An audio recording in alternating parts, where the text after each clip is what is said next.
अगर आपने इस कहानी का पहला पार्ट नहीं देखा है तो पहले उसे देख लें, वरना आपको ये कहानी समझ में नहीं आएगी।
बताइए पापा।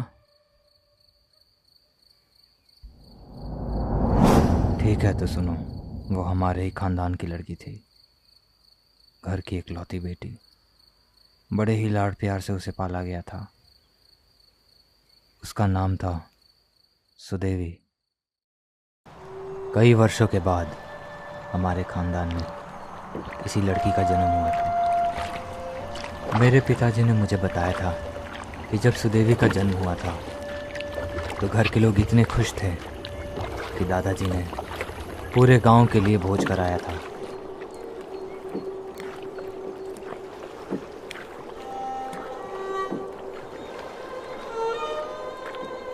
सब कुछ सही चल रहा था। उसी बीच सुदेवी को एक लड़के से प्रेम हो गया, और दिक्कत ये थी कि वो लड़का बहुत छोटी जाति का था और उसके पिता इस बात से कभी मंजूर नहीं होते कि उनकी बेटी किसी छोटी जाति के लड़के से शादी करे। सुदेवी। धीरे धीरे बात आगे बढ़ी। दोनों ही एक दूसरे से छुप छुप कर मिला करते थे। मगर ये सब कब तक चलता। चंदन बार बार उसे अपने घर पे शादी की बात करने के लिए कहता था, मगर सुदेवी डरती थी कि कहीं उसके पिता उसकी शादी कहीं और ना करा दे।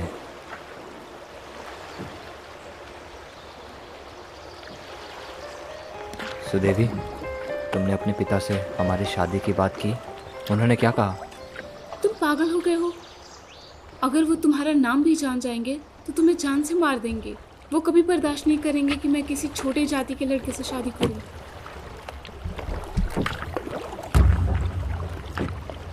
फिर तो हमें भाग के शादी करनी होगी। अगर हम पकड़े गए तो? सुदेवी, तुम्हें मुझ पे भरोसा है या नहीं? खुद से भी ज्यादा। ठीक है, फिर तुम तैयार रहना। दोनों ने ही गांव छोड़कर भागने का फैसला कर लिया था, और उस रात पूरी योजना बनाकर एक साथ भागने वाले थे। सब कुछ सही चल रहा था। चंदन घाट पर सुदेवी का इंतज़ार कर रहा था। तभी वहाँ शेखर दादा आ गए। उन्होंने चंदन को देखा। उन्हें बड़ा अजीब लगा कि आखिर इतनी रात में कोई घाट पर क्या कर रहा है।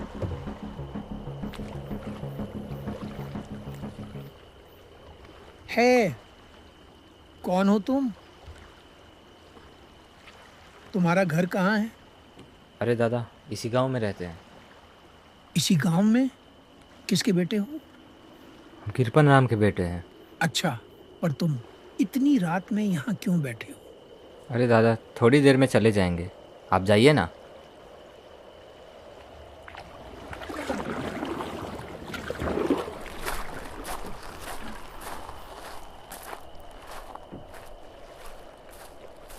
कहीं इसे शक ना हो गया हो।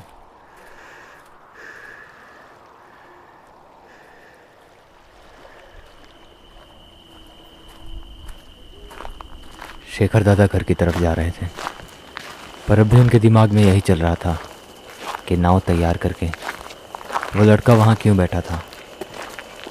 तभी उन्हें सामने से एक लड़की आते हुए दिखी।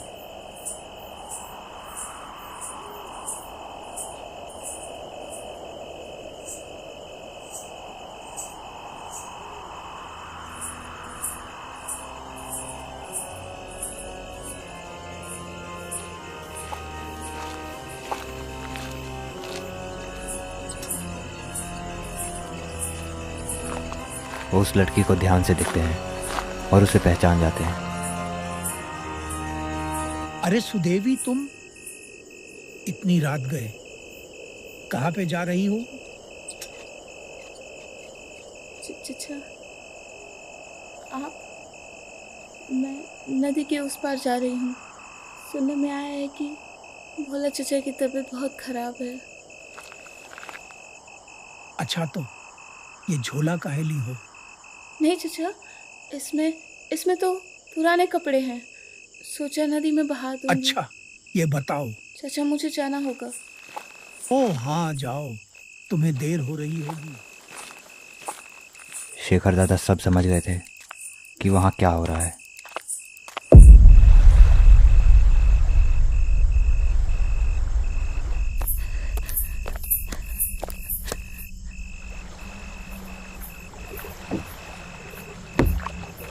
सुदेवी को भी पता लग गया था कि शेखर दादा को उस पर शक हो गया है, इसीलिए वो भागते हुए घाट पर गई।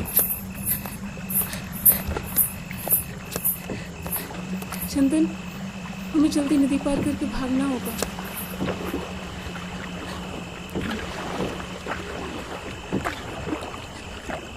चंदन बिना कुछ पूछे चुपचाप नाव चलाने लगता है, क्योंकि उसे पता था कि ज़रूर शेखर दादा ने उसे देख लिया है।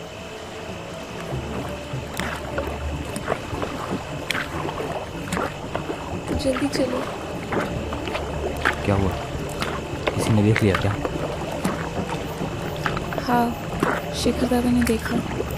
शायद उन्हें मुझ पर शक भी हो गया।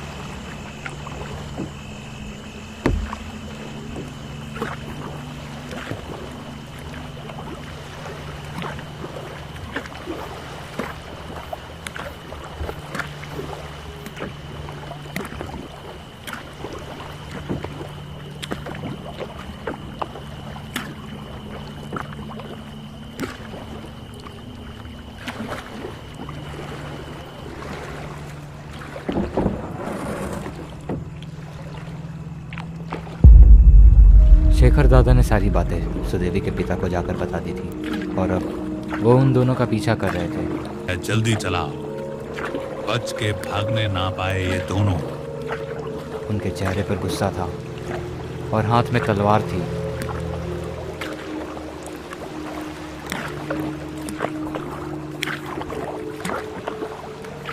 देखो वो रही, मैं सही था, वो उस शूद्र के लड़के के साथ भाग रही। शेखर दादा और मैं बहुत ही तेज़ी में नाव की चप्पू चला रहे थे। हमारी नाव उनसे कई ज़्यादा तेज़ चल रही थी।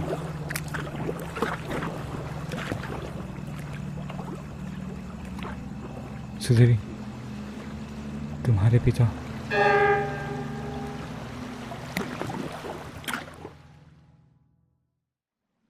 चंदन पकड़ा जाता है। सुदेवी के पिता उसे मारकर अधमरा कर देते हैं और उसे पेड़ में वहीं बांध देते हैं। सुदेवी अपने पिता के सामने रो रही थी। उसकी गलती नहीं चंदन को थी। माफ करने की भीख माफ मांग कर रही थी। दीजिए उसे।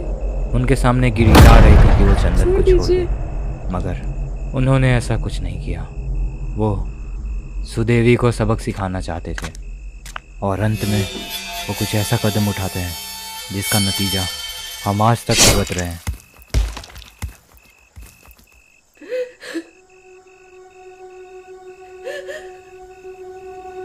इसकी हत्या हमने नहीं, तुमने की है।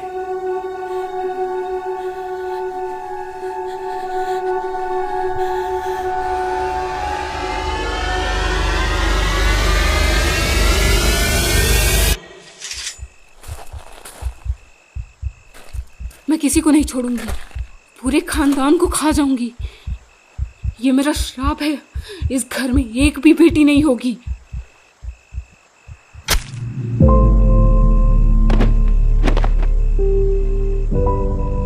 अंत में सुदेवी भी अपनी जान दे देती है।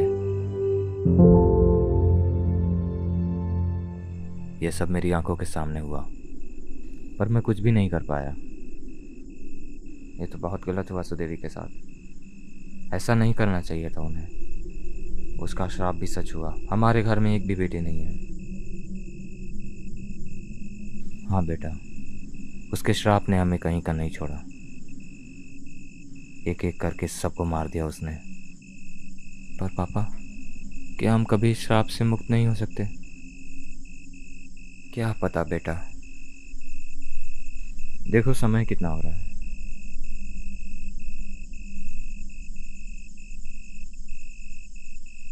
11:43, 11:45।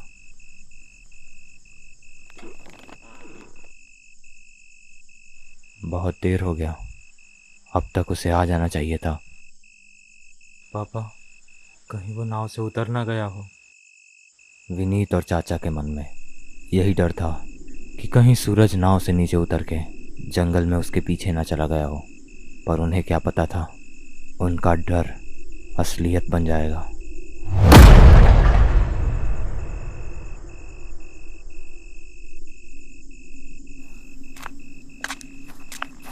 हम घाट पर जा रहे हैं, तुम यहीं रहना, कहीं जाना मत, ठीक है?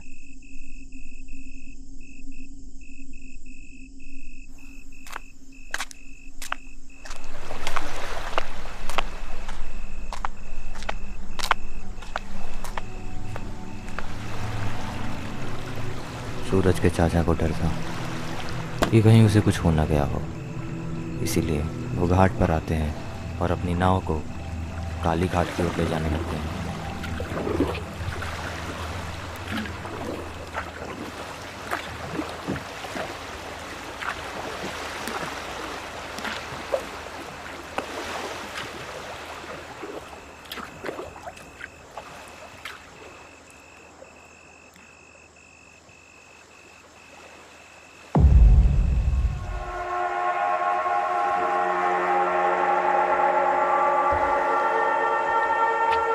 काली घाट पहुंचते ही उन्हें सूरज की नाव दिखती है, मगर नाव पे सूरज नहीं था।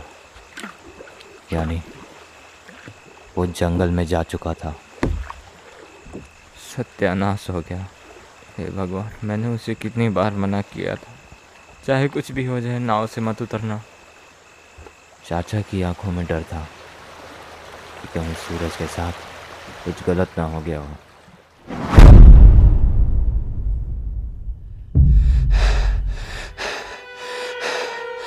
सूरज अभी तक उस कुएं में फंसा हुआ था। कई बार उसने कोशिश की, मगर वो ऊपर आ ही नहीं पा रहा था।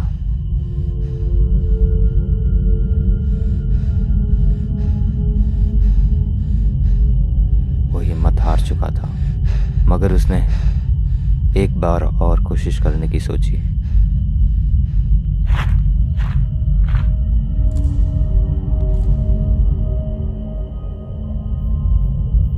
कुएं में गिरने की वजह से सूरज के शरीर में कई सारी चोटें आ गई थी, मगर फिर भी वो कैसे भी करके ऊपर चढ़ रहा था।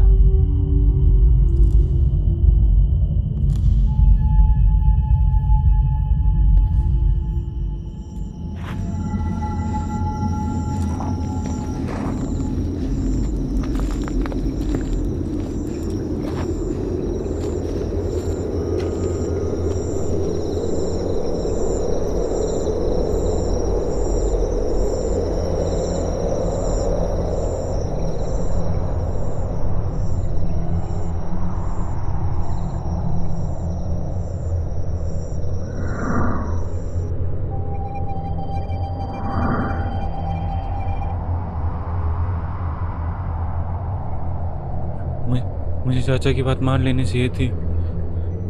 मैंने बहुत बड़ी गलती कर दी। पता नहीं मुझे वो जिंदा छोड़ेगी या नहीं।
डर ने सूरज का पूरा हिम्मत तोड़ दिया था। उसने इस हालत से बच निकलने की सारी उम्मीदें छोड़ दी थी। तभी उस अंधकार में थोड़ा सा उजाला हुआ। उसे चाचा, एक आवाज़ सुनाई दी।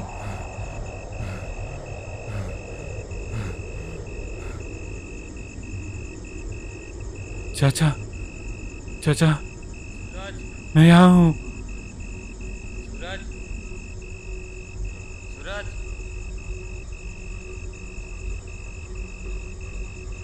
कहीं ये चलावा तो नहीं? कहीं ये आवाज़? सूरज अभी भी मानने को तैयार नहीं था कि ये आवाज़ चाचा की ही थी। उसे लग रहा था कि ये सुदेवी का छल है।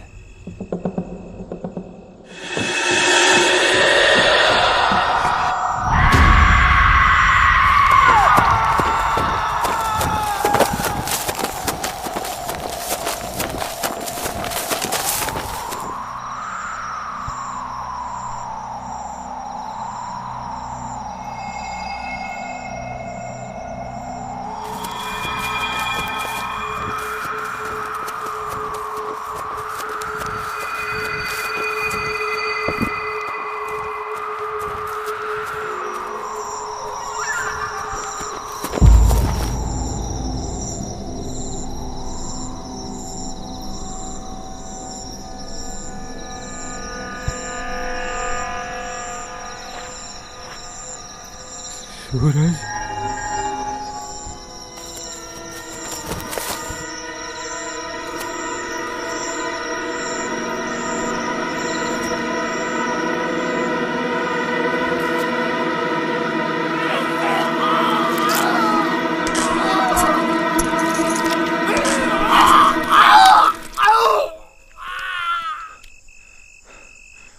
सूरज उठो, चलो यहाँ से।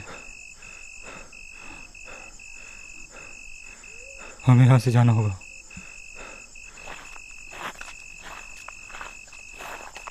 सूरज बुरी तरह से जख्मी था। चाचा उसे अपने कंधे का सहारा देकर कैसे भी करके नदी तक ले जाने की कोशिश कर रहे थे। उन्हें ऐसा लग रहा था कि अगर एक बार वो नाव पर बैठकर नदी पार कर जाएंगे तो सब कुछ ठीक हो जाएगा और दोनों की जान बच जाएगी। मगर उन्हें क्या पता था कि उनकी किस्मत में जो लिखा है वो कितना भयानक है।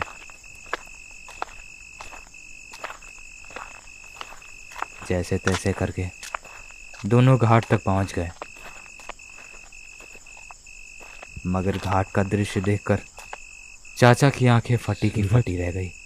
दोनों की नाव बहुत ही गंदी हालत में नदी में डूबी हुई थी।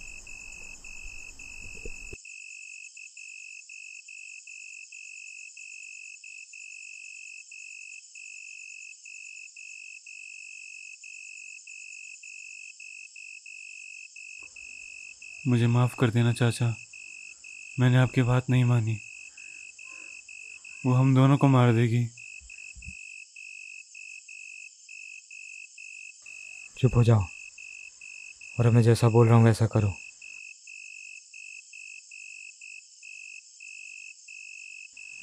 उठो, हमें यहाँ से जाना होगा। जल्दी चलो।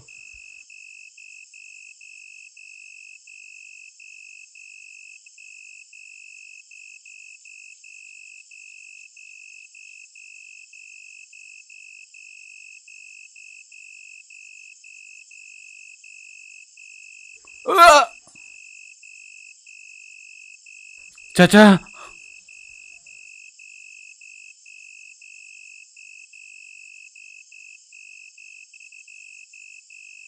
चाचा देखते रह जाते हैं और वो सूरज को वापस जंगल के अंदर खींच लेती है।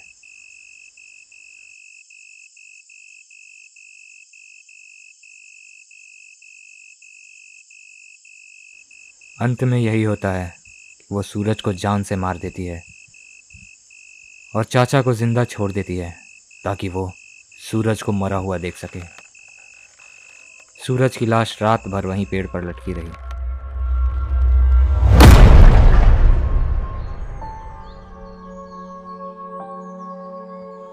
चाचा उसे पूरी रात जंगल में ढूंढते रहे मगर वो उन्हें कहीं नहीं मिला। सुबह हुई तो उन्होंने देखा कि सूरज उसी पेड़ पर लटका हुआ था जिस पेड़ में बांधकर चंदन को मारा गया था।